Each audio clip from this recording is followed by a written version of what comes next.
Once you understand how time and space are intrinsically linked to the celestial bodies, you'll be able to warp reality. Hey, what's up? My name is Excel and I teach you how to talk to the universe. So the first thing that you need to understand is that time and space is and is not real. And the way that we understand time from our personal perspective as humans is not the full scope of what time actually is. One of the forms of alchemy that I really like to study a lot is Vedic Astrology. Vedic Astrology opens up the gateway for you to understand other forms of astrology, and then you see this whole entire pattern on the actual formation of time. Like there's time within the zodiacs, there's time within the planets, there's time within points of orientation of the planets. And once you understand how the cosmos starts moving, you then can have the opportunity to bend multiple years at the same time or set really long spells that can affect you your entire life. So let's take the example of 2025. There are a few celestial events that are going to be happening that will allow you to be able to bend multiple years in reality. Now, one of the things that you need to understand before you start warping reality at any capacity,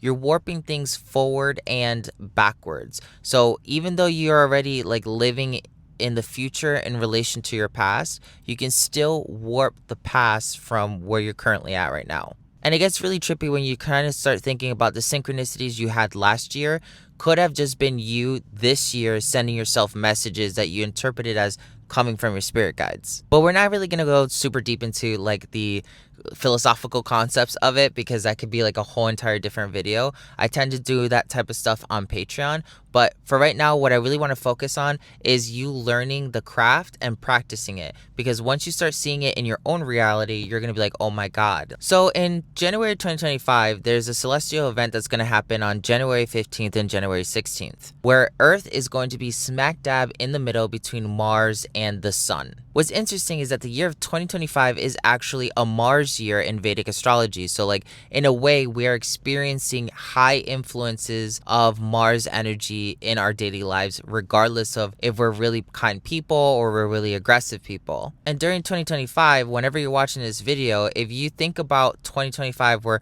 people more aggressive? Did you get into more fights? Did more boundaries have to be created? Did you feel like you had to fight for what you wanted?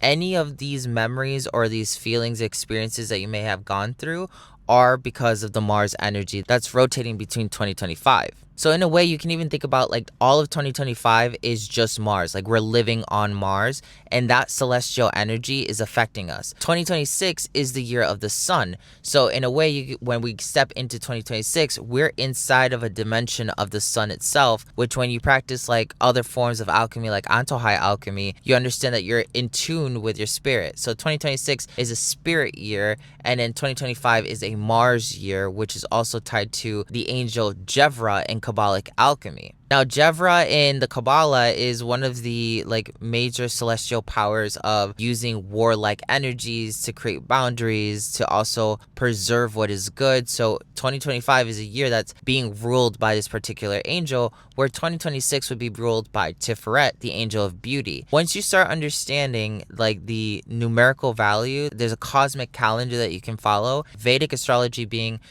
from Sanskrit connections and the Hindu culture, still ties into Jewish mysticism, which is the Kabbalah, right? So right now in Vedic astrology, we're being affected by Mars in Hindu culture, and then we're also being affected by the angel Jevra, which is in Kabbalic alchemy. And if you go deeper into the Egyptians and other stuff like that, you will find more connections that then are oh my God, this is the depth of the cosmic clock that we're trying to reference right now. But coming back to what we're talking about, on January 15th and 16th between the sun and Mars, that means on this date, we're going to be able to affect all of 2025 Mars and all of 2026 the sun, just because we're on that temporal warp tunnel sliver in time that's getting distorted.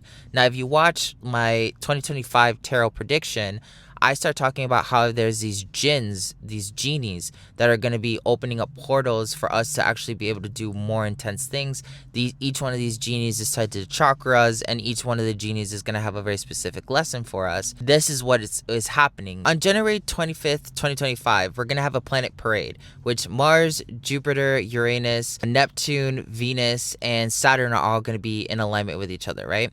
So when we even look at that, we just came out of a Saturn year, which which was 2024. When we see that, we can be like, okay, well, the Planet Parade is going to give us the opportunity to not only manipulate Saturn 2024, Mars 2025, and I can't remember the exact dates, but I'll show them to you on screen right here.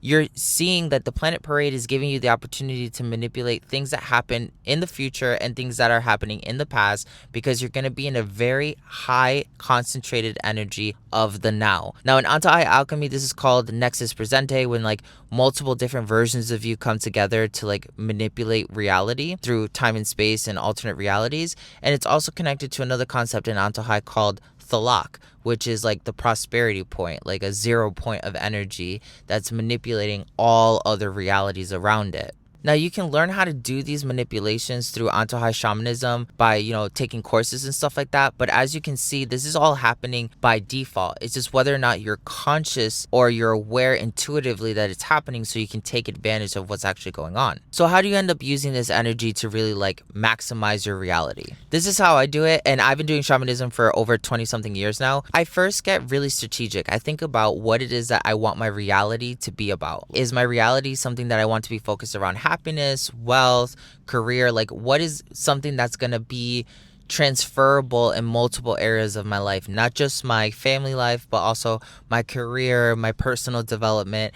And I take some actual quality time to think about it. I don't just go with my baseline instincts. I think about how it's going to affect me each year. And I don't really go for things. I go for experiences. Experiences are non-tangible in a way, like they're more lucid, so they come to you faster. Things are more dense, so it takes more time for that thing to come through. So like if you want a house, it's going to take a little bit more time because it's dense. If you want to have an experience where you get to live in multiple different areas as a nomad, right, a digital nomad, that's actually easier to manifest because it has less structure associated to it. There's a generalized theme or experience that you want to have, but it's not like I have to live perpetually in a mansion on the beach, etc., right? So once I come down to an understanding of something that I really want to be aligned with, like for instance, happiness throughout all those different connections, I write it down. I write it down in a very clear, simple, like one statement, right? Don't write, I want to have money at the beach, yada, yada, yada, right? Like don't write the whole entire narrative, which is like 4 paragraphs long. Your subconscious mind understands things with simple phrases. So for instance, if you want a lot of money, one of the statements that you can just write down is, I have money. You can say, I have a lot of money. And when you have that energy, your subconscious mind speaks a different language than the conscious mind does. It doesn't look at like the complex detail of what you're talking about. It talks about a general idea with energy behind it. So like, I have money could be a statement that incorporates that you live this reality that has a lot of opportunity and you never have to worry about money. Like the unconscious mind interprets our communication differently, and that's something that you learn when you start like practicing the Antojai languages. You understand how to directly talk to the unconscious mind. Basically, the unconscious mind has its own language, and it doesn't talk like we do face to face right now, right? Like when we're talking about like consciousness, it doesn't have the same language. It has a very similar language, but it's in simple statements. So for instance, like you might want to have a ton of money and never have to worry about money ever again, right? You can write a bunch of different paragraphs describing that, but your unconscious mind is only going to take away the general idea of your entire storyline. So all those pages can be condensed down to a statement like, I have money. When you say that, your unconscious mind knows what you mean by that because you did detail it in full and then simplified all of your dream into one statement. Now this does take a little bit of practice because it's like you kind of get to learn how to talk to your soul through this process. And the way that I do it is like I write down exactly everything that I want to happen. I sit down with that idea and I let go of the story. I let the story tell me a statement. So like I'll be in deep meditation and I'm just letting go of everything. I know it's going to manifest, and then suddenly I see a statement like, I am happy. And then I'm like, okay, I'm going to write that down. That's the sum of what I'm calling in for my unconscious mind. Then I just take that mantra and I repeat it and I say it out loud. And that's our second point here. Like our second point is actually vocalizing it. A lot of people totally skip this portion of what we're talking about, which doesn't allow them to hit the next level of their experience. Like a lot of people keep their ideas in their head, but this universe vibrates. This universe is about sound even. So vibration is generated by sound and by like an intense emotion. If you can't have the emotion, you got to at least speak it out into reality. And if you can do both, then you're actually warping reality more deeply than if you're doing just one or the other or neither. So I write it down, I get a simple statement, and then I'll say, I am happy. And I kind of like I say that until I am in this place where I own it. That last one that I just said doesn't feel like I own it. So like, I am happy. I am happy. I am happy. And then, you know what I mean? Once I have the frequency where I believe it and I feel it in my body, then I know I'm attuned to it. And if I'm doing this on January 15th and 16th, and that's my focus all day long, then I have now programmed that energy into 2025 and 2026, which is the energy of Mars and the energy of the sun, because I'm smack dab in the middle of both those years right now on Earth. Now let's say January 25th, 2025 with the planet parade. If I really want to continue to make that particular spell even stronger, I would just continue to say I am happy on January 25th as I'm recognizing that it's affecting 2024, 2025, and all the respective planets that are in the planet parade and their Vedic astrology years. From all of my experience and practice, keeping one simple statement, one consistent mantra is the way to go. Like in the past, what I've done is I've been like, okay, I want a ton of money and I want to also be famous and I also want this. I want to go on vacation all the time and I also want my work to make massive impact for people and I want this and I want that. And I just go on this whole entire fucking list on all the things that I want, which they do sound like they're the same or they're trying to get me to the same endpoint, but they're competing with each other because I'll do one spell for A spell for B, a spell for C, a spell for D, and all it's doing is like it's creating more confusion, even though I think I'm trying to be more targeted in my creation. So with if I do like separate spells with a bunch of different details, I'll have more chaos. It might be a little bit more fun, but your manifestations are not going to be as permanent either. So like you can manifest, going on vacation to a place and then it's going to have some sort of flaw associated to it because then maybe another manifestation is competing with it simultaneously because they have so many out there. Versus if you just say, I am happy on January 15th, manipulating those time spaces of 25 and 26. And then on the planet parade, you're like, I am happy. And you just really solidify that even deeper inside of you. You're going to notice that like everything that is associated with a statement like I am happy will just naturally manifest by default without you thinking about it. So like if naturally me being happy is me consistently going on vacation every few months, that's going to naturally manifest because that is the vibration that is required for me to stay in happiness, right? I won't have to figure it out. It just happens by default for me. And what's really interesting is like when you have these types of like manifestations and you're creative but consistent, like with I am happiness, you might realize over time that like you didn't need money to be happy or you didn't need a lover to be happy. Like the things that you were actually going for a while are not things that were necessary for like what you truly need to experience. And then that's where your ego starts to dissolve. Your ego is probably best overcome when you're consistent with one spell because not only does the spell shape your life, but the spell forces you to learn aspects of yourself that are in the way of you realizing that consistency of that spell. So the more dedicated I am to happiness, the more I'm going to have to see where, I don't make myself happy or where I'm creating unhappiness in my life because I haven't tamed myself in some way or whatever else is associated, like my health habits that maybe I eat cheese and I notice that I get depressed. Like that's obviously not contributing to your happiness, right? It'll start showing you how you can modify yourself so you can stay in the frequency of happiness. And when you're in the frequency of happiness, where you're shifting your diet, you're no longer causing tension, you're authentic with yourself, etc., you just have things happen for you. Like you're not even manifesting happiness anymore because you are happiness. You are literally a conduit, a gateway, a dimension into happiness itself. And then things just have to be of that nature. Now, are you still going to have struggles? Yes, absolutely. Like there are going to be days where they're more difficult than others, but you're going to notice that overall, like if your days were usually 40% happiness before you start practicing what I'm giving you, your days are going to be like 70-80% happiness, and like the negative gets drastically outweighed by the positive. Now you can take this one step further, not only just, really solidifying a statement and talking it out loud in reality, but then you can start summoning the deities that are associated to specific planets. So for instance, if we're talking about January 15th and 16th, right?